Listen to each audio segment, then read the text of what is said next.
नमस्कार, आप देख रहे हैं प्राइम न्यूज और मैं हूं आपके साथ आलोक शुक्ला।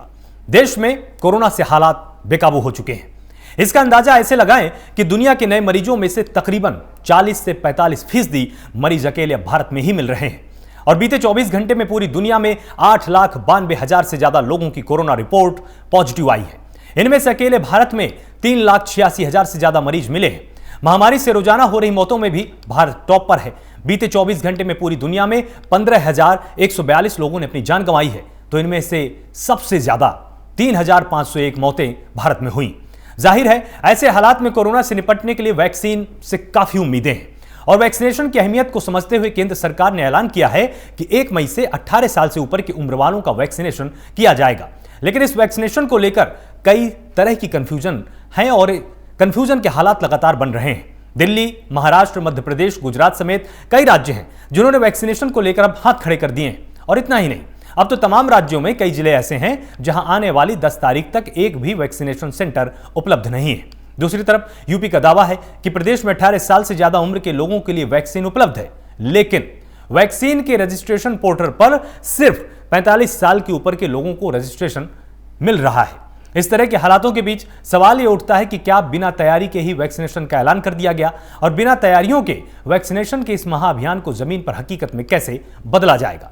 ऐसे में तमाम सवाल हैं जिनके जवाब हम अगले 1 घंटे की आज चर्चा में तलाशने की पूरी कोशिश करेंगे और समझने की कोशिश करेंगे कि कैसे संजीवनी का संकट दूर होगा। आपको बता दें कि देश का हाल क्या है। 24 घंटे के अंदर कोरोना से 3501 लोगों की मौत हुई है। यह बड़ा आंकड़ा पूरे देश के लिए है और इस चिंता में डाल देने वाला आंकड़ा है। आपको बताएं कि अब तक कोरोना से 2,08,000 लोगों की पूरे देश में मौत हो चुकी है।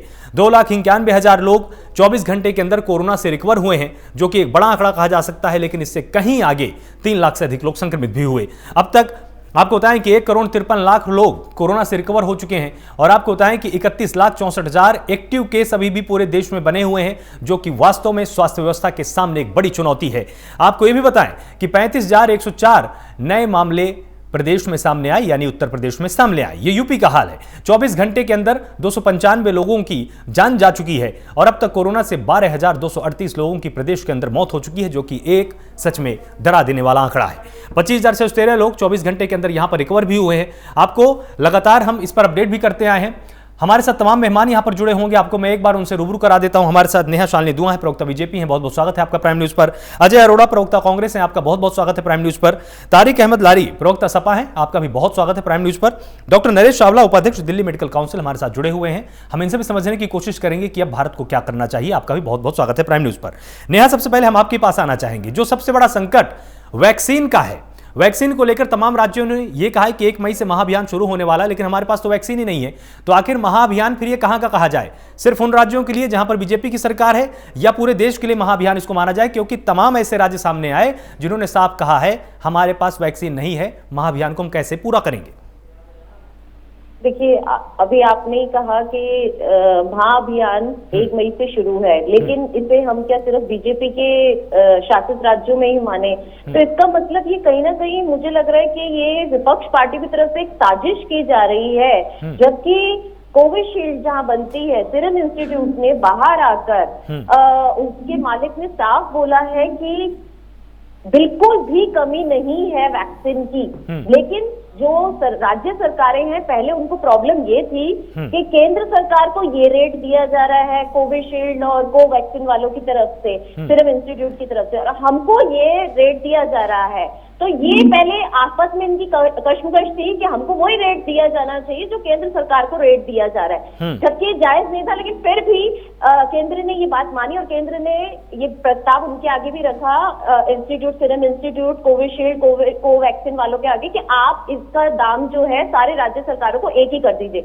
अब जब ये कर दिया गया कि 300 रुपए सारे राज्यों के लिए एक ही दाम कर दिया गया कि हाँ 300 रुपए में सभी राज्य खरीदेंगे, अब इनके पास कोई बहाना नहीं बचा। तो अब इनके पास ये बहाना हो गया जी हम क्या करें, हमारे पास तो वैक्सीन ही पहले आ रहा था, पैसे नहीं है, मतलब ये हमारे को महंगी दे रहे हैं और केंद्र को सस्ती दे रहे हैं, इसलिए हम तो नहीं ऐसे करेंगे। एक देश, एक कानून, एक सब होना चाहिए। तो ये अलग अलग रेट कैसे रख रखे हैं, ये सारी बातें जो थी पहले विपक्ष पार्टियों की तरफ से उठ रही थी, चाहे वो दिल्ली की केजरीवाल सरकार हो जो अपना नाकामयाबी छुपा के थक गए। लेकिन दिल्ली में जो आज हालात है देखिए कोविड, मैं खुद 9th डे आज मेरे को भी कोविड हो रखा है और मैं होम आइसोलेशन पे ही हूँ।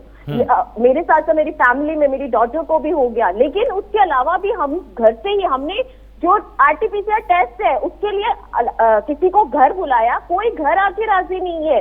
बाहर जाओ तो बाहर मारामारी हो रही है। ये हाल है दिल्ली का कि आपका टेस्टिंग ही नहीं करवाया जा रहा। सरकारी का तो छोड़िए, सरकारी में तो बिल्कुल टेस्टिंग नहीं हो रही, प्राइवेट में भी इतनी मुश्किलों से हमें दिल्ली की बजाय बाहर से गुरुग्राम से बुला के घर मैंने RT-PCR टेस्ट अपना कराया और पता लगा जी कोविड पॉजिटिव, और हमने वहां से इलाज अपना शुरू करवाया। तो ये मैं देख रही हूँ दिल्ली के जो हालात है, चाहे वो दिल्ली हो चाहे वो महाराष्ट्र हो, ये सारी जो स्टेट्स है ये फ्लॉप हो चुकी हैं अपने काम करने के अंदाज में। ये बिल्कुल भी रोकथाम कर ही नहीं पा रही कोविड को लेकर। तो ये केंद्र के ऊपर बार बार ठीकरा फोड़ने की बजाय कभी रेट को लेके चिल्लाते हैं। जब रेट एक कर दिए गए हैं तो कह रहे हैं हम ऐसा महाअभियान कैसे शुरू कर सकते हैं। अरे कैसे शुरू करना, आपको जनता ने चुना है, ये आप सोचिए आपने कैसे लेनी है, कैसे शुरू करना है, ये आपकी जिम्मेवारी। नेहा जी उनका आरोप ये है, नेहा जी उनका आरोप ये है कि हमने जितने ऑर्डर दिए थे हमारे पास उतनी वैक्सीन पहुंची ही नहीं है, हमको जितनी जरूरत है उतनी वैक्सीन भारत सरकार हमको उपलब्ध करा ही नहीं रही। तो उनका सीधा सा आरोप केंद्र सरकार पर यही है कि जो अनुमान आपने लगाया था कि 18 साल के ऊपर के लोगों को वैक्सीन आप दे पाएंगे, आपको अंदाजा ही नहीं है कि कितनी वैक्सीन की जरूरत है।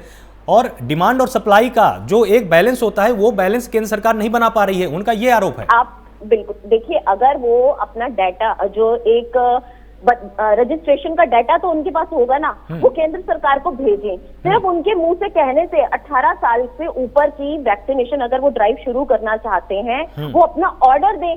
अब तो डायरेक्ट हो गया ना कि आप सीरम इंस्टीट्यूट में अपने डायरेक्ट ऑर्डर दीजिए जितनी आपको वैक्सीनेशन चाहिए। और केंद्र सरकार की तरफ से दोनों को जहां कोविशील्ड और कोवैक्सीन दोनों जगह बोल दिया गया है कि अपनी जो मात्रा है उसे और बढ़ाया जाए। हमने तो बाहर भेजना तक भी, एक्सपोर्ट करना भी बंद कर दिया कि पहले हम अपने देश की ही कंप्लीट करेंगे 18 वर्ष से ज्यादा की आयु के लोगों का, और उसके बाद बच्चों की ड्राइव भी शुरू हो जाएगी। जबकि अभी पूरे और किसी देश में, पूरी दुनिया में किसी और देश में 18 वर्ष की शुरू नहीं हुआ।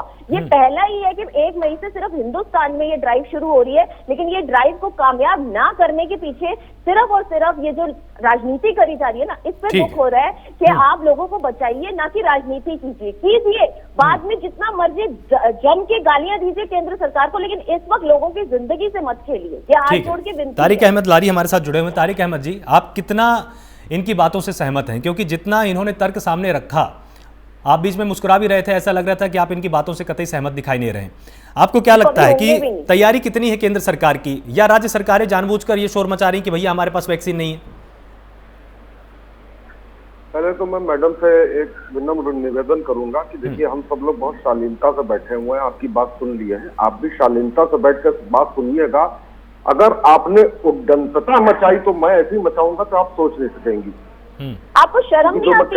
मैंने अभी बोला कि मुझे कोविड है और आपको शर्म नहीं आती ये बकवास करते हुए कि मैं यहाँ उद्दंडता आदमी कैसे बात कर रहे हैं?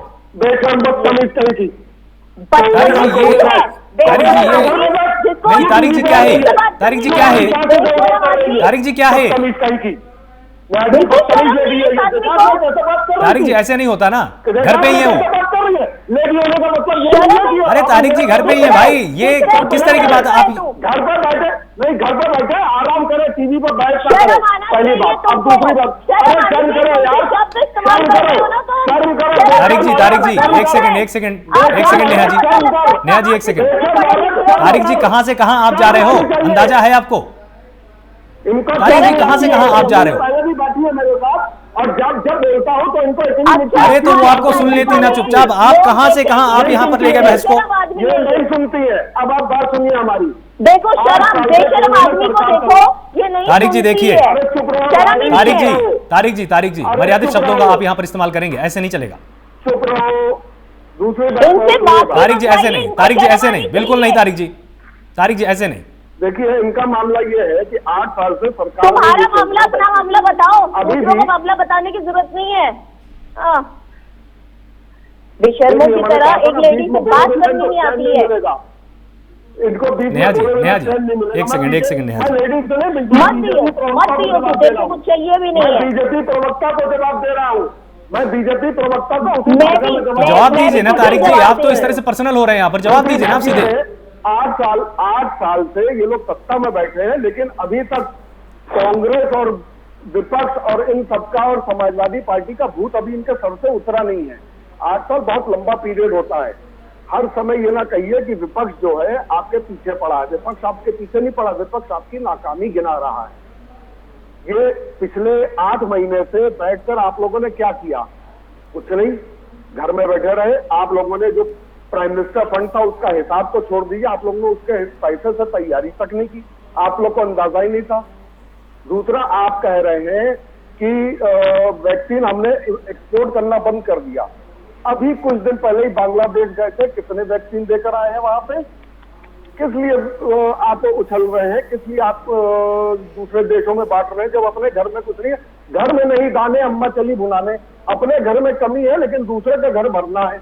ये तो मैं आदमी पहली बार देख रहा हूं भाई। और उसके बाद वो ठीक रहा, हम लोग को ऊपर फोड़ना है। अब ये कह रहे हैं बीजेपी के लोग कि भाई हर जगह वैक्सीन मौजूद है, बस कांग्रेस शासित और विपक्ष शासित प्रदेश हंगामा काट रहा है। हंगामा तो आपका प्रदेश भी, यूपी भी काट रहा है, बिहार भी काट रहा है, मध्य प्रदेश भी काट रहा है। ऑक्सीजन की कमी, इंजेक्शन की कमी, वैक्सीन तो अभी बहुत पीछे है, वैक्सीन को तो छोड़ ही दीजिए। जहां सांस लेने की कमी नहीं हो रही है, जहां मरने के बाद बॉडी जलाने की, क्रिमिनेट करने की कमी हो रही है, शमशान घाटों में क्रिमिनेशन की कमी हो रही है, वहां पे विपक्ष दोषी है। उसमें भी विपक्ष दोषी है। सिलेंडर ऑक्सीजन अब कर दिया है यूपी में कि बगैर सीएमओ के परमिशन के आप एक सिलेंडर नहीं ले जा सकते। ये करने की क्या जरूरत थी? जो आदमी परेशान है घर में, जिसको ऑक्सीजन की जरूरत है, क्या वो सीएमओ के दफ्तर के बाहर जाइए, दफ्तर के बाहर देखा मैंने कहा, नेहा जी बोलने दीजिए, देखा मैंने कहा बोलने बीच दीजिए। में उतरेगा, भटक जाएगी फिर बहस देख पूरी। रहे हैं ना? आप जाइए सीएमओ ऑफिस पे, सीएमओ ऑफिस में जाइए, सीएमओ ऑफिस में जाइए, सीएमओ ऑफिस के बाद पूरी आप ही बिठाते हैं इनको। देखा जरा, अब इस टॉपिक को क्लोज करिए। I am leaving the debate. She is a mental जाओ। She is a frustrated, she is a frustrated टू आप अपनी बात पूरी करिए। Mind and a mind is between a legs, nothing else. I don't want to talk to her. धन्यवाद, सुनिए, Ahmed ji. I don't want to debate with her. She is a idiot person. Ahmed ji, आप अपनी बात पूरी कीजिए ना। आप क्यों इस तरह से भावनात्मक हो रहे हमारी हैं? बात पूरी हो गई, धन्यवाद। आप अपनी बात पूरी कीजिए ना। बहुत धन्यवाद। आप ऐसी लेडी को बधाइए। ऐसी लेडी है कि आप यहाँ पर क्या साबित करना चाहते हैं? न्याय की बदतमीज, पहले भी मेरे साथ बदतमीजी कर चुकी है ये। न्याय की बदतमीज औरतें हैं, उनके बारे में ध्यान रखिए। एक से बीजेपी की लेडीज आती है, बहुत ही शरीफ और बहुत ही तमीजदार होती है। ऐसी बदतमीजी, अरे जो बदतमीजी करे वो बदतमीज। अरे चल चुल्लू पर पानी में झूठी कोविड की पेशेंट अपने आप को कह रही है। अरे झूठी कोविड की पेशेंट अपने आप को कह रही है, सर को नहीं चाहिए। क्या बात आप कर रहे हैं? क्या बात आप यहाँ पर कर रहे हैं? अहमद जी, ये कर्मचारी इनकी किस तरह की आप यहाँ पर बात कर रहे हैं? मक्कार। अजय जी, मैं आपके पास आता हूं। जिस तरह की यहां पर यह बहस शुरू हुई, व्यक्तिगत आरोपों को इसको हम पीछे छोड़ देते हैं। जिस तरह से लगातार राज्य सरकारों का यह कहना है कि हमारे पास वैक्सीन की कमी है, जो महाअभियान शुरू होगा उसमें हम सक्रिय रूप से किस तरह से अपनी भूमिका यहां पर निभा पाएंगे, क्योंकि उनका यह कहना है कि जितनी वैक्सीन की जरूरत है हमें महाअभियान शुरू करने के लिए, उतनी हम तक पहुंची ही नहीं है। तो इसमें किस तरह से संतुलन बनाने की जरूरत है, क्या रोडमैप की जरूरत है, और चूक कहां पर हो रही है, किससे चूक हो रही है, आपको क्या लगता है? संतुलन बनाने की जरूरत है जी। और अभी भारतीय जनता पार्टी की नेता प्रवक्ता नेहा जी अपनी बात रख रही थी, उन्होंने एक बात रखी जी। पहले तो मैं उनके स्वास्थ्य की कामना करता हूँ, कोविड पीड़ित हैं जी। ईश्वर भगवान अल्लाह उनका स्वास्थ्य ठीक करे जी। और अभी जहां तक उन्होंने कहा कि पहले निर्यात किया और गलती हुई हमसे, ये इन्होंने माना कि जो निर्यात नहीं करना चाहिए था और अब हम आयात कर रहे हैं, तो निर्यात करने में भी बहुत भारी नुकसान हुआ और ये मान लेना चाहिए। और जिस प्रकार पूरे भारतवर्ष में हाहाकार मचा हुआ है, ये नहीं कि जहां कांग्रेस शासित राज्य है या भाजपा शासित है या किसी और पार्टी के हैं, हर जगह मारो मार है। और जहां तक वैक्सीन है, वैक्सीन की कमी है। अब मैं तो दिन में जब भी चैनल खोलता हूँ, प्राइम न्यूज देखता हूँ कि हर राज्य की रिपोर्ट आ रही है। जिस प्रकार से 18 वर्ष के ऊपर का रजिस्ट्रेशन हुआ है, अभी शुरू और अभी पर्याप्त मात्रा में वैक्सीन नहीं है। मेरे ख्याल से अगर वैक्सीन निर्यात नहीं करते तो ये दिक्कत नहीं आती। सरकार को अपनी ये गलती मान लेनी चाहिए और जितने भी राज्य हैं, चाहे भारतीय जनता पार्टी के हैं, चाहे कांग्रेस के हैं, चाहे किसी और अन्य दल के हैं, उनके साथ पूरा कोऑर्डिनेशन करना चाहिए। इससे हम लोग मर रहे हैं। और आलोक जी, हमारे पास बेड नहीं है, अस्पताल नहीं है, हमारे पास शमशान घाट में लाशों की 2 गज की जगह नहीं है। 2 गज मरने के बाद भी वो नसीब नहीं हो रही, कब्रिस्तान में जगह नहीं है। तो सरकार को अपनी जिम्मेदारी लेनी पड़ेगी। हम पे ऑक्सीजन नहीं है और ऑक्सीजन 2019-20 में निर्यात की थी 4502 मेट्रिक टन और 2020-21 में की 9300 मेट्रिक टन। क्या जरूरत थी निर्यात करने की जब आपको आयात ही करना था?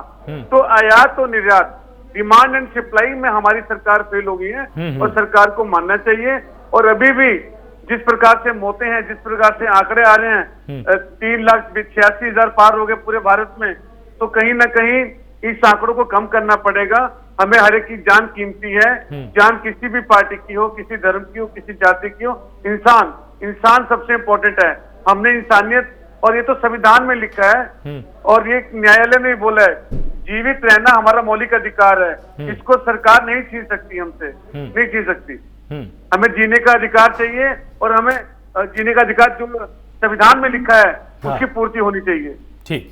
डॉक्टर नरेश चावला हमारे साथ हैं। डॉक्टर नरेश, जिस तरह की परिस्थितियां हैं, वैक्सीन सबसे कारगर उपाय इस वक्त सरकार को भी लग रहा है, तमाम डॉक्टर्स को भी लग रहा है, लेकिन जिस तरह की परिस्थितियां अब हैं कि केस अब 3,80,000 तक पहुंच चुके हैं और ये माना जा रहा है कि आने वाले महीने में जैसे ही मई शुरू होगा उसके बाद से ही मई के मिडवे में हालात और ज्यादा बेकाबू हो सकते हैं। आपको क्या लगता है, वैक्सीन की उपलब्धता भी एक बड़ी चुनौती सरकार के सामने बनने वाली, या इससे भी बड़ी चुनौती यह है कि जो इलाज है उसको भी आप पुख्ता करें, उसको भी जन जन तक पहुंचाया जाए?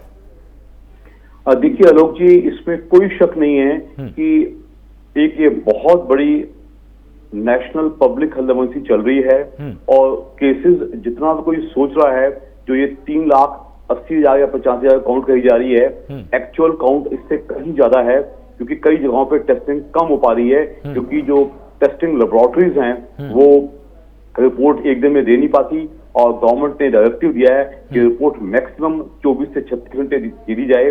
तो मैं दिल्ली शहर के बारे में तो खास ही कह सकता हूँ, many of the good laboratories including central Lal laboratory और metropolitan, many big labs, they have stopped doing it. उससे क्या हो रहा है, एक तो वो चीज पूरी तरह कोट नहीं हो पा रही। दूसरा, जहां तक बात की आपने, और जो कि मैं तो एक दिल्ली में एक प्रैक्टिसिंग डॉक्टर हूं, तो मैं कह सकता हूं कि we are perhaps seeing only tip of the iceberg. Actual cases कहीं ज्यादा हैं। वो हमें पता है क्योंकि डिसीज का कम्युनिटी स्प्रेड चल रहा है। कम्युनिटी स्प्रेड का मतलब कि दायां बायां बहुत बुरी तरह फैल रही है और चूंकि inter state air, rail, road traffic सब ऑन है, कोई बॉर्डर सब ऑन है, कोई लॉकडाउन कुछ जगहों पे लगा हुआ है, वो भी इतना इफेक्टिव लॉकडाउन नहीं है। तो मैं समझता हूँ कि अभी स्थिति काफी विस्फोटक भी है और केसेस कितने बढ़ते हैं हम नहीं कह सकते। अभी तो हम सिर्फ प्रार्थना कर सकते हैं और कोशिश कर सकते हैं कि केस कुछ जगह से कम हो जाए।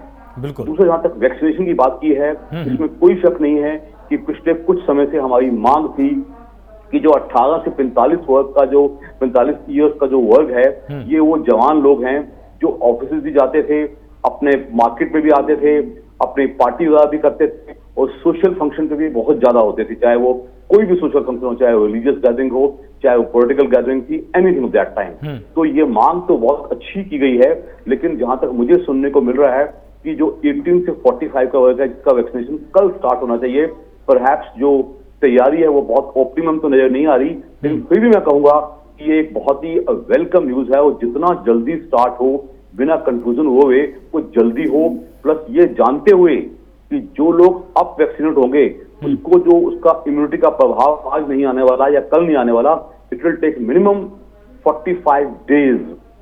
बहुत लंबी गेम है। वो आपको पता चल गया होगा कि जो 2 वैक्सीन है इंडिया में इस समय मौजूद, एक कोवैक्सिन, उसका अभी भी 2 डोजेज हैं, एक आज और एक आज के महीने बाद 28 दिन बाद। लेकिन जो दूसरी वैक्सीन कोविशील्ड है उसका सेकंड डोज को बढ़ा के 8 या 12 हफ्ते कर दिया गया है। दैट वुड मीन्स कि इस पर्टिकुलर वेव को, जो ये सेकंड वेव चल रही है, इसको कंट्रोल करने में ये अब जो लेटेस्ट ड्राइव है कितना भाग ले पाएगा इसे कहना बहुत मुश्किल है। लेकिन तब भी मैं एक ही कहूंगा बात कि हमें सबको वैक्सीनेशन, जो कि दैट इज द ओनली 100% तरीका जिससे हम देश की जनता को, आवाम को बचा पाएंगे। ये जल्द से जल्द शुरू होनी चाहिए। उसको हमें जहां भी कहीं हो सके, चाहे वो वैक्सीन मैन्युफैक्चरिंग कंपनीज हैं या लॉजिस्टिक्स हैं या वैक्सीनेशन सेंटर्स हैं या वैक्सीन स्टाफ है, सबको, चाहे वो पॉलिटिकल पार्टीज हों, चाहे वो एनजीओज हों, चाहे वो हमारी इंडियन मेडिकल एसोसिएशन के 3.5 लाख डॉक्टर्स हों, चाहे आम जनता हो, सबको इसको लगवाना भी चाहिए। जो जिसका एलिजिबिलिटी पूरी होती है उसको अवश्य लगाए। और 2-1 वैक्सीन इंक्लूडिंग स्पुतनिक वगैरह सुना जा रहा है कि अगले महीने तक आ जाएगी, मई के मिड तक आ जाएगी, तो हमें इसको सपोर्ट जरूर करना चाहिए। बिल्कुल डॉक्टर, यहाँ पर लोगों के अंदर एक जो सबसे बड़ा कंफ्यूजन है वो ये भी है, क्योंकि अब ये सवाल देख रहा हूँ मैं सोशल मीडिया में काफ़ी ट्रेंड कर रहा है कि मान लीजिए किसी ने कोविशील्ड की पहली डोज ले ली और फिर उसके बाद कोविशील्ड की दूसरी डोज ना मिल पा रही, तो क्या वो कोवैक्सीन की इसके बाद डोज ले सकता है दूसरी बूस्टर डोज पर? या अगर कोविशील्ड के लिए है तो फिर दूसरी डोज कोविशील्ड की हो, और अगर कोवैक्सीन ली है तो उसकी दूसरी डोज भी कोवैक्सीन की हो? अभी तक की जो गवर्नमेंट हेल्थ पॉलिसी के हिसाब से हमें सेम वैक्सीन ही मेंटेन करनी चाहिए। हालांकि कुछ ऐसी चीजें देखने को मिली हैं कि दूसरा भी लग जाए, लेकिन जो ऑफिशियल पॉलिसी आज तक की है, that official policy still says कि हमें वही जो पहला लगा है वही दूसरी लगवानी चाहिए। उसी की दोनों वैक्सीन का जो वे ऑफ एक्टिंग है वो अलग अलग है, एक लाइव है, और इसलिए हम कहेंगे इस कंफ्यूजन में आम जनता ना घुसे। If possible try always to maintain the same vaccine जिसकी की फर्स्ट डोज। बिल्कुल नेहा जी, जिस तरह से ये महाअभियान की बात लगातार की जा रही है, आपको नहीं लगता है कि आंकड़े आपके पास जहां तक अधूरे रह गए, या आपने अनुमान नहीं लगाया? आपने पहले कोविशील्ड कोवैक्सीन के जो निर्माता हैं आपने उनको तैयार नहीं किया? देखिए, तारीख 1 मई की जगह 15 मई भी हो सकती थी। पहले तैयारियां पूरी की जानी चाहिए ना। इस तरह से आखिर आपाधापी का माहौल क्यों बन पाया? देखिए, 1 मई रखा गया है प्रधानमंत्री जी की तरफ से कि 1 मई को हम शुरू कर देंगे अभियान। इसका मतलब ये नहीं है कि 1 मई का मतलब कि आप 10 मई को नहीं कर सकते, या 3 मई को नहीं कर सकते, या 5 को नहीं कर सकते, या 15 को नहीं कर सकते। भाई, बाकी राज्यों को ये नहीं कहा गया कि उसके सर पे बंदूक नहीं रख दी गई कि आपने 1 को शुरू ही करना है। इस अभियान की शुरुआत प्रधानमंत्री जी के द्वारा कर दी गई है कि 18 वर्ष से ऊपर की आयु के लोगों को वैक्सीन लगवा देनी चाहिए। और यही पहले विपक्ष पार्टियों की तरफ से हल्ला बोल रखा था पिछले 1 महीना पहले कि 60 और 45 ही क्यों, उससे छोटी उम्र के क्यों नहीं उनको अलाउड किया जाए। तो इसको मद्देनजर रखते हुए प्रधानमंत्री जी ने एक डेट फिक्स की कि जितनी जल्दी से जल्दी हो सके हम शुरू कर देते हैं 18 वर्ष के लोगों के लिए भी कि उनको वैक्सीन लग जानी चाहिए। तो नेहा जी, आप अपनी बात कुछ यहाँ पर पूरी कर रही थी, आप अपनी बात पूरी कीजिए, उसके बाद फिर हम अजय जी के पास जाते हैं, क्योंकि वो अपना तर्क यहाँ पर रखना चाहते थे। नेहा जी से अभी हमारा संपर्क नहीं हो पा रहा, तो डॉक्टर नरेश चावला, एक बार हम आपके पास आते हैं। किस तरह की रणनीति अपनाने की अब इस वक्त भारत सरकार को जरूरत है? क्योंकि देखिए, वैक्सीन जब लगेगी तब लगेगी, और वैक्सीन वैसे भी स्वस्थ लोगों को लगती है। जिस तरह से संक्रमितों का आंकड़ा लगातार बढ़ता जा रहा है, इस वक्त सरकार को किस कठोर कदम को उठाने की सख्त जरूरत है, वरना कहीं देर ना हो जाए? देखिए, इसमें कोई शक नहीं है कि जो मैं पहले ही वर्ड यूज कर चुका हूं, it is a very grave national public health emergency. ऐसा जो हम देख रहे हैं, आप सोच के देखिए, ये तो किसी, कहते हैं कि कोई युद्ध से भी बहुत बड़ी चीज है। युद्ध में तो सिर्फ बॉर्डर्स पे लड़ाई होती है, किंतु हर घर में, इस आप शायद जानते नहीं है ग्राउंड स्थिति, क्योंकि हम पहले ही कह चुके हैं कि ये जो बीमारी है कोरोना, ये ऑलमोस्ट 80-90% लोगों को अफेक्ट करेगी जरूर। और आजकल ऐसा देखा जा रहा है कि परिवार के अगर 7 सदस्य होते हैं तो बेचारे 7 के 7 बीमार पड़े होते हैं। ऐसा इतना ज्यादा हो रहा है हर घर में, वो पर्टिकुलरली जो बड़े बूढ़े हैं। तो इसका हम अगर इसका माइक्रो एग्जामिनेशन करें, यानी कि छोटे तौर पे देखें, तो घर घर में बीमारी है इस टाइम, और वो इतनी ज्यादा है कि उसको कंट्रोल करना मुश्किल हो गया है। अब टू द एक्सटेंट आप देख ही रहे होंगे, जो घर के बड़े बूढ़े हैं, उनकी वजह से hospital beds, ICU beds, oxygen, remdesivir, essential medicine, मैं तो कहूंगा अब तक, मैं कल तक देखता था कि ये बड़ी दवाइयां शॉर्ट हो रही हैं। एक दवाई बहुत ही सस्ती सी दवाई है जिसको कि हम लाइफ सेविंग मेडिसिन कहते हैं, स्टेरॉइड्स। अब स्टेरॉइड्स की भी कमी होनी शुरू हो गई है, जो सिंपल टैबलेट्स ही हैं। तो अब किया क्या जाए? उसके लिए किया इतना ही जाए कि एक पॉलिसी, एक तो नेशनल लेवल पे, स्टेट लेवल पे, डिस्ट्रिक्ट लेवल पे सब हमारी कमिटीज होनी चाहिए, जो कि बहुत ही डायनेमिकली सिचुएशन को मॉनिटर करें, कहाँ कुछ चीज कम पड़ रही है उसको ठीक किया जाए। इंटर स्टेट कोऑर्डिनेशन होना बहुत जरूरी है। राज्यों में एक एक अंडरस्टैंडिंग होनी चाहिए कि यहाँ चीज शॉर्ट है तो वहां पहुंचाई जाए। सेम कोऑर्डिनेशन हॉस्पिटल, एक ही डिस्ट्रिक्ट के हॉस्पिटल में होना चाहिए। तो हर डिस्ट्रिक्ट में बकायदा वो इनके वो एंकर बनने चाहिए या नोडल ऑफिसर्स बनने चाहिए। हमें इस लेवल पे नहीं करेंगे तो आलोक जी बुरा मत मानिएगा, जो मैं देख रहा हूँ अभी तक हमारा कोई बहुत ज्यादा कोऑर्डिनेटेड सिस्टम नहीं चल रहा है। वो आम जनता इस टाइम इतनी परेशान है, क्योंकि मैं खुद एक क्लिनिशियन हूँ, मैं लोगों को इतना मारे मारे देखता हूँ और मुझे कम से कम 30-40 फोन डेली आ जाते हैं कि डॉक्टर साहब मुझे बेड दिलवाइएगा। हम दिलवा भी नहीं पाते कुछ काफी लोगों को, लेकिन इतना दिखाता है कि एक टोटल एक बेचैनी का माहौल है। तो हमें सबसे पहले तो मैं आम जनता को भी अपील करूंगा कि जो कोरोना एप्रोप्रिएट बिहेवियर जो आम हिंदुस्तान की जनता अभी भी फॉलो नहीं कर रही, अभी भी आम जनता में देख रहा हूं एक मस्ती छाई हुई है कि जो होगा देखा जाएगा। ये गलत है, ये वो रहे। और मैं अप टू द एक्सटेंट रहूंगी, ये बात मेरी सुनने वाली है कि up to 90% patients of, if not 90, I कहूंगा 60-70 पेशेंट्स को बहुत ज्यादा इलाज की जरूरत नहीं होती है। उनको हपड़पटी गुजारने की जरूरत नहीं है कि जैसे ही मैं डायग्नोस हुआ, मैं एक अमीर आदमी हूं और मैं कोई भी सुविधा ले सकता हूं, तो मैं फटाफट कोशिश करूं कि किसी मेजर हॉस्पिटल में मेरा बेड बुक हो जाए। ऐसा नहीं है। उसके लिए बहुत जरूरी है कि मैं अपने फैमिली डॉक्टर के या फैमिली फिजिशियन के कॉन्टैक्ट में रहूं। अप टू 60-70% पेशेंट्स घर में बैठे बैठे बिना किसी ज्यादा इलाज के ठीक हो सकते हैं।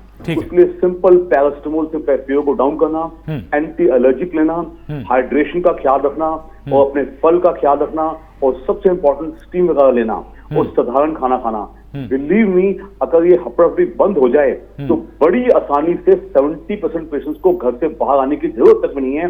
टेलीफोनिक कंसल्टेशन से घर बैठे ठीक हो सकते हैं। सिर्फ 10% हैं जो कि हमारे बड़े बूढ़े हैं, जिनको की कोमोबिलिटीज हैं, उनका अस्पताल तक पहुंचना जरूरी है। तो ऐसा एक समझ बन जाए जो कि काउंसलिंग से, जैसे आपका चैनल के माध्यम से, दूसरे मीडिया के माध्यम से अगर हम ऐसा कर पाए तो बहुत ज्यादा जरूरी है। नहीं तो आने वाले हफ्ते इतनी बेचैनी में कटेंगे कि पूरे देश में बेचैनी छा जाएगी। ठीक है, आप कुछ कहना चाह रहे थे बीच में, तारिक जी? देखिए, एक बात समझिएगा, थोड़ा प्रॉब्लम यहाँ पे पैसे, अमीरी, गरीबी, ये सब कुछ नहीं रही। ये चीज जो आई हुई है ये सबके ऊपर बराबर पे आ रही है। लखनऊ शहर के एक मशहूर आदमी है साहू साहब, यहाँ इनका साहू पिक्चर हॉल है, 2-3 होटल्स हैं, टोयोटा की एजेंसीज हैं, उनकी तमाम चीजें हैं। वो बेचारे कल इंतकाल कर गए कोरोना से, और उनके चाचा या वालिद जी शायद MP भी थे बीजेपी का और समाजवादी से भी। ऐसे ही आप देखिए लखनऊ के विधायक थे सुरेश चंद्र श्रीवास्तव साहब, नेक आदमी थे, अच्छे आदमी थे, वो भी बेचारे इंतकाल कर गए, उनकी वाइफ भी इंतकाल कर गई, उनका बेटा अभी भी एडमिट है। तो मौत किसके साथ आ रही है, और किसके अमीर के साथ आ रही है तो गरीब के साथ आ रही है, ऐसा कुछ नहीं है। वो मौत किसी को डिस्क्रिमिनेट नहीं कर रही है इस समय, ये बीमारी किसी को डिस्क्रिमिनेट नहीं कर रही है। हाँ, सिर्फ डिस्क्रिमिनेट कहाँ कर रही है, आपके इम्यून सिस्टम आपका हाई है कि आपका लो है। वो चाहे हाई अमीर में भी हो सकता है, हाई गरीब में भी हो सकता है, और लो अमीर में भी हो सकता है, लो गरीब में भी हो सकता है। लेकिन अब जब चीज आ गई है, जो इन लोगों ने किया नहीं उस चीज का, जैसे डॉक्टर साहब ने कही, बहुत सही बातें कही है, ऐसे लोगों की टीम होनी चाहिए, टीम 11, टीम 9, टीम 10, टीम जो बनाना हो, ऐसे लोगों को टीम में रखिए।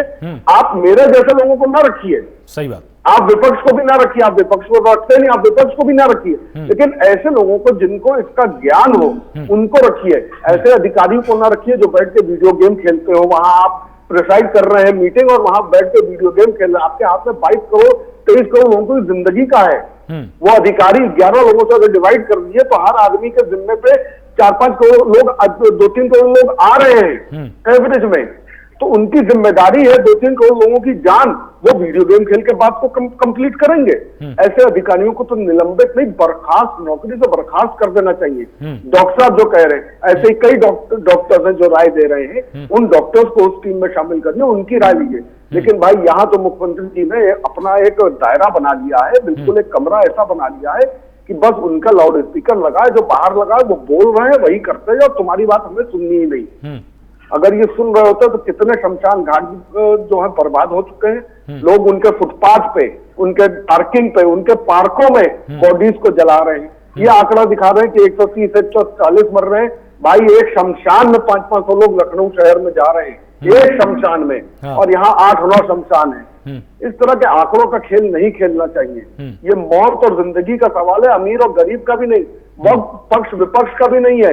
विपक्ष कभी मर रहे हैं तो पक्ष कभी मर रहे हैं। आपके सरकार के विधायक मर रहे हैं, आपके सरकार के मंत्रियों के रिश्तेदार मर रहे हैं, आपके सरकार के एमपीज मर रहे हैं। आप देख लीजिए लखनऊ के एमपी हैं कौशल किशोर साहब, कितना उन्होंने कितना कुछ लिख डाला, लेकिन कोई इनके कानों पे जू तक नहीं रेंग रही है। ये अपनों की नहीं सुनते हैं।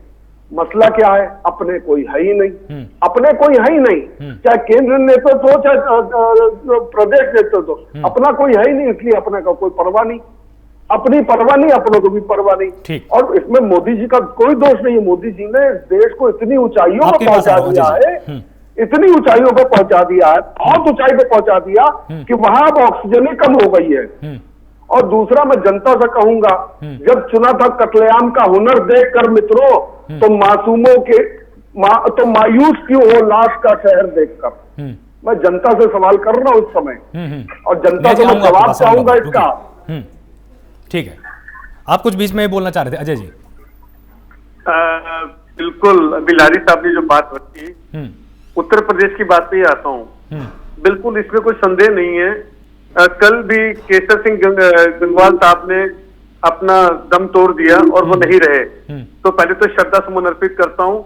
उनके परिवार ने तो बोला है, ट्वीट करके उनके बेटे ने बोला है, क्या मोदी और क्या योगी।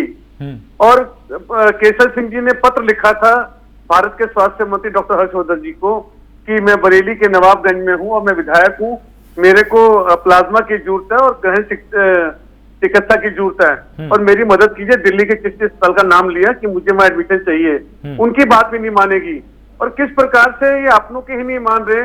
उत्तर प्रदेश का बुरा हाल है और आदरणीय योगी जी आते हैं और बड़ी बड़ी बातें करते हैं। बिल्कुल मैं इत्तेफाक रखता हूँ लारी जी की बात से कि लाउड स्पीकर में अपने आप जो बोलोगे खुद ही सुनोगे, औरों के नहीं सुनते। और जिस प्रकार से रेमडेसिविर, डॉक्टर चावला ने बात की, रेमडेसिविर फेबिफ्लू नहीं है, और डॉक्टर चावला ने बोला कि इतने सीनियर डॉक्टर होने के बावजूद भी इनको सिफारिशें आती हैं, मुझे भी आती हैं, लारी साहब को भी आती होंगी और नया बहन को भी आती होंगी। मुझे लगता नहीं कि नया बहन करवा देती होंगी एडमिशन। अगर ऐसी बात है तो आपके चैनल के माध्यम से लाइन खोल दीजिए, जो जो कोरोना से पीड़ित हैं तो नया बहन उनको एडमिट करा दे। हम धन्यवाद कर देंगे। हम इसी चैनल में हम डिबेट यही समाप्त कर देंगे कि भारतीय जनता पार्टी के प्रवक्ता, भारतीय जनता पार्टी के नेता भारत की जनता, भारत के अवाम के साथ है। और एक बात और अभी मैं सुन रहा था डॉक्टर साहब की, चावला जी की, आपने वैक्सीन की बात की, कोवैक्सीन और कोविशील्ड की, कि इसमें कंफ्यूजन है कि एक के बाद दूसरी डोज लगवा सकते हैं। उन्होंने क्लियर किया। मेरे को जब ब्रेक हुआ, ब्रेक में कई फोन आ गए, लोग ये पूछना चाहते हैं डॉक्टर साहब, जैसे किसी ने 12 अप्रैल को कोवैक्सीन लगवाई और उसको 28 दिन का समय दिया गया, और जिस प्रकार से अब वैक्सीन की कमी है और उसके दिन बढ़ गए, एक की जगह 2 महीने हो गए, 28 के 56 दिन हो गए, तो जो पहली जो डोज है उसका क्या स्टेटस रहेगा? क्या उसका असर खत्म हो जाएगा? लोगों की क्वेरी है ये, आपके चैनल के माध्यम से आलो, सबका फायदा हो जाएगा। हाँ जी, हाँ जी डॉक्टर नरेश। हाँ, का जवाब एक ही है। देखो, अभी तक तो वैक्सीनेशन का इतना राउंड नहीं चल रहा था, ऐसी कोई दिक्कतें आई नहीं थी। 2-4 दिन ऊपर हो जाए तो 5-7 दिन को तो हम काउंट नहीं किया जाता। और जहां तक आपको बता दूं कि जो कोविशील्ड की हमने पहले ही 4 हफ्ते से लेके उसको 8 हफ्ते या 12 हफ्ते पहले ही कर दिया है। अभी तक कोवैक्सीन की कोई क्लैरिटी या गाइडलाइंस नहीं आई है, तो हम उम्मीद करते हैं कि ऐसी शॉर्टेज नहीं आएगी। लेकिन आपका कहना है कि 1 महीना पोस्टपोन हो जाए, इस बीच में इंसान क्या कोविशील्ड लगवा सकता है? तो आंसर इज नो। अभी तक की गाइडलाइन कहती है stick to the same vaccine, उसी वैक्सीन को स्टिक करो, बदलो नहीं, क्योंकि दोनों को काम करने का असर का तरीका अलग अलग है। उनका ये था पूछने का मतलब कि मान लीजिए जैसे पहली डोज लेने के बाद 28 दिन का गैप दिया जाता है, मान लीजिए 28 दिन बाद वो अस्पताल जाए और वैक्सीन उपलब्ध ही ना हो, अगले 7-8 दिन तक, 10 दिन तक, 15 दिन तक, तब फिर क्या होगा पेशेंट का? इसका जवाब एक ही है कि अप टू द 1 वीक तो हम मान के चलते हैं कि 1 वीक में तो इंसान किसी वजह से भी लेट हो जाए, तो उम्मीद की जाती है कि इतने डिलेस नहीं होंगे, इतनी शॉर्टेज नहीं होनी चाहिए, क्योंकि अभी तक ऐसी शॉर्टेज देखी नहीं गई है। दिल्ली में शायद तो नहीं देखी हमने, उम्मीद है मिल ही जाए। नहीं डॉक्टर साहब, शॉर्टेज है डॉक्टर साहब। कई लोगों का ऐसा मामला हुआ है कि उन लोगों को 25 दिन, उन लोगों को 20-25 दिन हो गए ऊपर, थोड़ा शॉर्टेज हो रही है। और दूसरा डॉक्टर साहब एक क्वेरी और आती है कि क्या अगर हमारा हम कोरोना पॉजिटिव हो गए और पॉजिटिव होने के बाद नेगेटिव हुआ, हम लोग को 1 महीना हो गया है, तो क्या हम लोग वैक्सीन लगवा सकते हैं? मैं इसको स्पष्ट करना पसंद करूंगा सब जनता के लिए, हमारे मेरे को पैनलिस्ट के लिए, अगर किसी को एक इंजेक्शन लग गया, इस बीच में कोरोना का एपिसोड हो गया, तो वैक्सीन को 1.5 महीने के लिए डिले कर दिया जाता है। जब वैक्सीन जिस तारीख को इंसान को ठीक हो जाएगा, उसके 45 मिनट बाद लगेगी, उसके 45 मिनट बाद लगाई जाएगी, एकदम बाद नहीं लगाई जाएगी। उसके लिए कोई एंटीबॉडीज टेस्ट करने की जरूरत नहीं है। जो कोरोना बुखार से उसको एंटीबॉडीज मिल जाएंगी, वो भी उसकी चलती रहेंगी, और 1.5 महीने बाद वो अपनी सेकंड डोज लगवा सकते हैं। एकदम बाद लगवाने उसके एक क्वेरी और थी आलोक जी। हाँ पूछे आलोक जी, डॉक्टर साहब एक क्वेरी और थी, जैसे पहली डोज के बाद दूसरी डोज के समय मान लो हल्का सा फीवर है, कोरोना नहीं है, हल्का सा फीवर है, कोरोना टेस्ट करा लिया नेगेटिव आया, क्या उस बुखार में अगर उसको 100 बुखार होता है, 99 होता है, क्या वो वैक्सीन उगा सकता है दूसरी वाली? बिल्कुल बिल्कुल उगा सकता है। कोई any other fever other than corona छुटपुट तकलीफ होती है तो वैक्सीन डिले ना की जाए। ठीक है, नेहा जी जवाब दीजिए। जी, जैसे अभी डॉक्टर साहब ने भी कहा कि जहां लोगों को बहुत जरूरत हो वहीं हॉस्पिटल में एडमिशन लेना चाहिए। उसके अलावा ऑनलाइन डॉक्टर्स अवेलेबल हैं जो आपको ऑनलाइन ही दवाइयां बता रहे हैं, आपको हर चीज मुहैया कराई जा रही है, तो आप उनसे कंसल्ट कीजिए और दवाई लेके, जैसे मैं भी पिछले 10 दिन से घर पे ही हूँ और घर से ही 8 दिन तक तो मेरे को फीवर रहा, 9 डे मुझे फीवर नहीं चढ़ा, और मैंने कल जब रजिस्ट्रेशन कराया अपना 1 मई के लिए, तो उन्होंने मुझे सेम यही बात बोली कि 45 डेज, क्योंकि ऑलरेडी आपको कोविड पॉजिटिव हो तो 45 डेज बाद ही अब आप लगवा सकते हैं, क्योंकि आपकी बॉडी में एंटीबॉडीज बन चुकी होंगी। अब लोग जो है ये पैनिक करके हॉस्पिटल की तरफ दौड़े। आप देखिए 4 दिन पहले माननीय मुख्यमंत्री योगी आदित्यनाथ जी ने 4 हॉस्पिटल जो थे पूरे यूपी में, मैं उन हॉस्पिटल्स का नाम नहीं लूंगी, प्राइवेट हॉस्पिटल्स थे, जहां तकरीबन 50 बेड जो थे, अलग अलग 4 हॉस्पिटल्स जहां 50 बेड सिर्फ लोगों ने अपने नाम से बुक करा रखे थे कि जी हम अगर हमें हो जाता है तो हमारे पास वो बेड तो हो। तो ऐसे हॉस्पिटल्स का योगी आदित्यनाथ ने साफ बोला है कि हम एक तो लाइसेंस कैंसिल कर देंगे, अगर जो व्यक्ति वाकई में मजबूर है और वो आपके यहाँ एडमिशन मांग रहा है, आप उसको एडमिट करिए, लेकिन जो लोग फोन पे अपना करवा के रख रहे रजिस्ट्रेशन, नहीं जी मेरा बुक करके रख लीजिए, मैं आपको एक्स्ट्रा पैसे दूंगा, तो ये जो चीजें लोग कर रहे हैं ना, ये काला बाजारी, और मैं इसमें विपक्ष पार्टियों को नहीं ब्लेम करूंगी, कोई भी जो भी इस वक्त खिलवाड़ कर रहा है कि जिसको जरूरत नहीं है,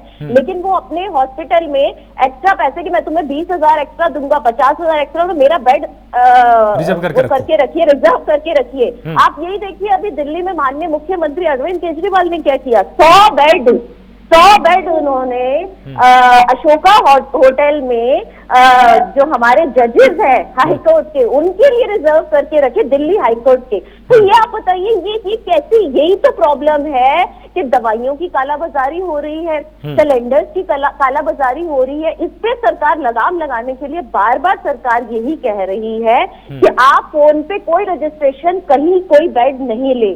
जो अब हॉस्पिटल ऐसे करेगा कि जब तक पेशेंट की हालत नहीं है, डॉक्टर लिख के नहीं देता हाँ इसका ऑक्सीजन लेवल इतना है, डाउन है, या ये वाकई में कोविड पॉजिटिव है, या इसको वाकई में जरूरत है, जब तक लिखित में डॉक्टर नहीं देता, ऐसे ही उठ के या फोन पे आप कोई बेड अपना रिजर्व नहीं कर सकते। लेकिन दिक्कत ये है ना, करने वाले तो डॉक्टर्स ही है ना, उसमें उनके ऊपर फिर लगाम कैसे लगेगी? देखिए 4 दिन पहले मैं यही बता रही हूँ, 4 हॉस्पिटल्स में ऐसा किया गया, और उसके बाद से बाकियों को भी हिदायत दे दी गई है, और धीरे धीरे ये यूपी सरकार है, यहाँ अगर एक बार कदम उठ गया तो उसके बाद पीछे नहीं हटता। तो आप ये मानिए कि कल अगर 50 बेड हुए हैं तो और आप 2 दिन में देखिएगा 500 बेड का इंतजाम हो जाएगा, और आने वाले इतने टाइम में आप देखिए 551 जो है वो हमारे प्रधानमंत्री जी की तरफ से प्लांट जो है वो इंडिया में बाहर से कुछ इंपोर्ट किए जा रहे हैं, बाहर से लाए जा रहे हैं, जो इंडिया में लगाए जाएंगे ऑक्सीजन के प्लांट। कुछ यूपी के अंदर तो ऑलरेडी 10 प्लांटों को स्टार्ट भी कर दिया गया है। तो ये है कि हम लोग खाली हाथ पे हाथ धर के नहीं बैठे, काम कर रहे हैं, लेकिन स्थितियां बहुत विकट है, विकराल है, इसमें सबका साथ चाहिए, न कि लड़ाई झगड़ा चाहिए कि आप अपना कुछ बोलना चाहते हैं। अजय जी फिर आपके पास बात नहीं कीजिए, आप लोग इस वक्त राजनीति मत कीजिए, और जो ये बेड फोन पे बुक करवा के जो भी लोग रख रहे हैं, मेरे उनसे हाथ जोड़ के रिक्वेस्ट है, जो बेचारे जिनको जरूरत है उनको ना मिल पाने की वजह से आप उनकी मौत के जिम्मेदार हैं। ठीक है, तारिक जी। जैसे हमारे बीजेपी की प्रवक्ता बोल रही है कि जो बेड रिजर्व करा रहे हैं उनके खिलाफ कार्रवाई करनी चाहिए, उन हॉस्पिटल्स के खिलाफ कार्रवाई करनी चाहिए, वो लोग गलत काम कर रहे हैं। तो योगी जी के लिए बेड पीजीआई में क्यों रिजर्व किया गया? क्या वो अबव द लॉ है या आम नागरिकों से ऊपर हो गए हैं? आम नागरिक नहीं है, इस देश की जनता नहीं है, या मोस्ट वीआईपी या किसी रजवाड़े खानदान से है, या नवाब फैमिली से है, या बादशाह का खानदान से ताल्लुक रखते हैं? उन्होंने क्यों करवाया? सबसे पहली बात, जब वो होम आइसोलेशन में थे तो उनके लिए पीजीआई में क्यों रिजर्व हुआ बेड? इसका जवाब खुद योगी जी देंगे, क्योंकि योगी जी को ये काम नहीं करना चाहिए था, तो देखा देखी दूसरे लोगों ने भी किया। दूसरी बात, अगर हम अपने घर में वो बनवा लेते हैं, क्या नाम है, आईसीयू बनवा लें, तो उसमें बीजेपी को या सरकार को कोई ऐतराज तो होना नहीं चाहिए, लेकिन उसमें भी ऐतराज होगा। अगर तारिक अहमद लारी अपने घर में 4 बेड का आईसीयू अपने फैमिली के लिए बना के रख देगा तो उसमें भी ऐतराज होगा। अगर 1 टन का ऑक्सीजन प्लांट अपने घर के यूज के लिए रख देगा तो उसमें भी प्रॉब्लम होगी। इन लोगों को प्रॉब्लम हर चीज से होगी। क्यों? क्योंकि जनता को कैसे कुचलना है, कैसे दबाना, वही काम कर रहे हैं ये। जनता को कुचल रहे हैं, जनता को मार रहे हैं। Madam please ma'am, please ma'am, I am requesting you for the last time, please.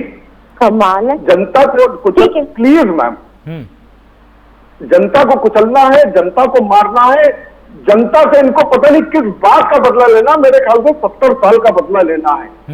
हमारे कांग्रेस के भाई बैठे हैं, भाई आपने ऐसा क्या कर दिया था कि ये इतने बदले को उतारू हो गए कि आपको तो छोड़िए, जनता को नहीं छोड़ रहे ये लोग। कांग्रेस वाले जवाब दे कि ऐसा क्या काम किया था इन्होंने। ठीक है, अब आप कांग्रेस वाले पहले जवाब दें। नेहा जी, मैं आ रहा हूं आपके पास। अजय जी नहीं, बस एक छोटी सी लाइन बोलनी है मुझे कि आप अपने घर पे या जहां भी लगाना चाहते हैं ना प्लांट ऑक्सीजन का, आप लगाइए, आपको कोई नहीं रोक रहा। और मेरा कहने का मतलब ये था कि कोई अगर वाकई में कोविड पॉजिटिव है तो वो फोन पे बुक करा सकता है भाई, लेकिन जो कोविड पॉजिटिव ही नहीं है और वो ठीक है, बेटर है, लेकिन उसको लग रहा है कहीं हो ना जाए, क्योंकि कई लोगों को शुगर होती है, डायबिटीज होती है, तो वो डर के मारे कि हमारा कहीं हमें कोविड पॉजिटिव हो गया तो हमारा क्या होगा, तो वो ऐसे ही फोन पे 2-2, 4-4 बेड अपने परिवार वालों के बुक करा रहे हैं। ये तो गलत है ना। उन 4 दिनों में अगर आपको नहीं होता, लेकिन जिनको जरूरत है उनको बेड नहीं मिलेगा, उनकी तो मौत हो जाएगी ना। ये हाथ जोड़ के रिक्वेस्ट है कि ऐसी हरकतें ना करें। ठीक है अजय जी, एक मिनट, हाँ तारिक जी बोलिए। देखिए मैं बहुत सीधे से कह रहा हूँ, योगी जी को जब कोविड हुआ तो वो उतना खतरनाक नहीं था कि उनको बेड की जरूरत थी। 6 दिनों में रिजर्व करा के कम से कम 4 आदमी को मार दिया होगा उस दिन। वो 4 आदमी के कातिल हैं, जो याद रखिएगा।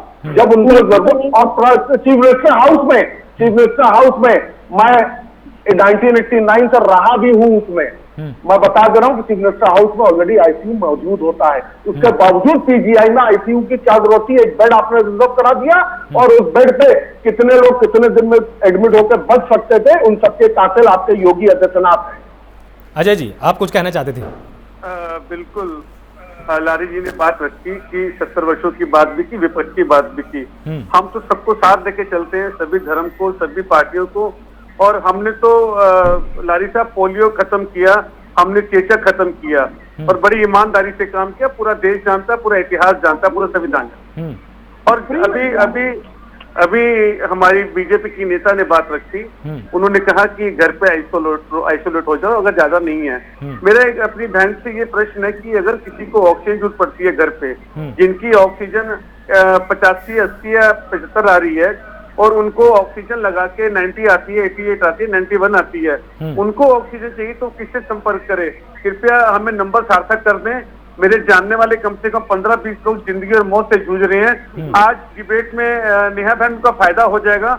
आज अब 12 जाने, हम लारी साहब, आप, डॉक्टर साहब और आलोक, हम आज 12 जाने बचा सकते हैं। कृपया करके अपना नंबर सार्वजनिक कर दें। उनको 12 सिलेंडर अलग अलग जो जिंदगी मौत से लड़े रहे हैं, आपका धन्यवाद होगा। और 4-5 इंक्वायरी अभी अर्जेंट आई है मेरे को ब्रेक में, रेमडेसिविर की और फेविफ्लू की। आप अपने संपर्क साध के, क्योंकि आपकी सरकार है, हमारी सरकार नहीं है, हम विपक्ष में, हमारी बिल्कुल नहीं चल रही। आप अपनी चला के कृपया इनकी मदद करते हैं, आपका बड़ा बड़ा धन्यवाद होगा, और चैनल का भी और प्राइम न्यूज का भी।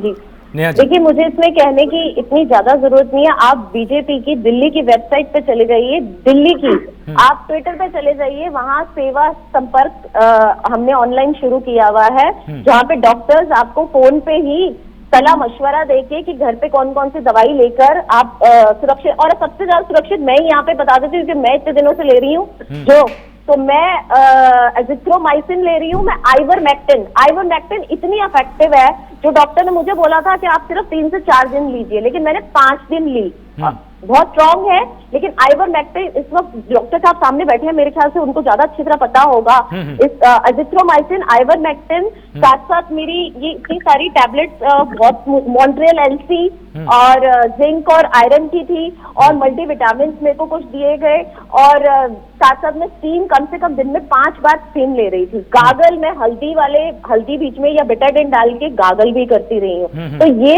सब चीजें तो आप कीजिए, और बार बार एक पल्स ऑक्सीमीटर घर पे रख लीजिए, बार बार अपना ऑक्सीजन लेवल चेक करते रहिए, और ऑक्सीजन बस कम नहीं होने पाए, अगर कम होता है तो मैंने आपको पहले ही बोला है, आप दिल्ली की हेल्पलाइन है बीजेपी की, उस पर संपर्क कीजिए, आपकी जरूर हेल्प। बिल्कुल छोटा उत्तर दीजिएगा। तारिक जी पहले आप।